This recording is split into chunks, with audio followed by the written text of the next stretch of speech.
was a day like any other when I stumbled upon a pitiful sight: a small, white kitten, barely more than skin and bones, crying out weakly in hunger. The sight of its tiny ribs visible through its thin fur made my heart ache. I couldn't leave it there, so I carefully scooped it up and decided to take it home to nurse it back to health. As I walked away, another faint meow caught my attention. I followed the sound and discovered two more kittens, both equally frail. One of them was barely clinging to life, while the other had already collapsed from starvation. The thought that these kittens were likely siblings, abandoned and left to fend for themselves, filled me with sorrow. Without a second thought, I gathered all three kittens and set out to find their mother.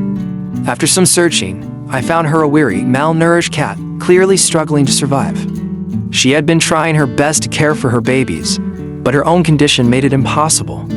I brought the mother cat and her kittens back to my home, but one of the kittens was in such a critical state that I immediately rushed it to the veterinary clinic.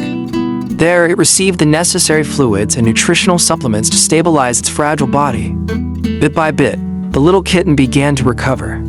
After a few days of care and attention, the kitten's condition improved significantly, and I was finally able to bring it home to reunite with its mother and siblings. The sight of the mother cat lovingly nuzzling her kittens, now safe and warm, brought tears to my eyes. The relief and gratitude in her gaze as she settled down with her babies were unmistakable. Moved by their struggle and determined to give them a better life, I made a promise to provide them with a loving home, where they would never have to endure such suffering again. Watching them grow stronger each day, I knew that this small act of kindness had made a world of difference for these helpless creatures.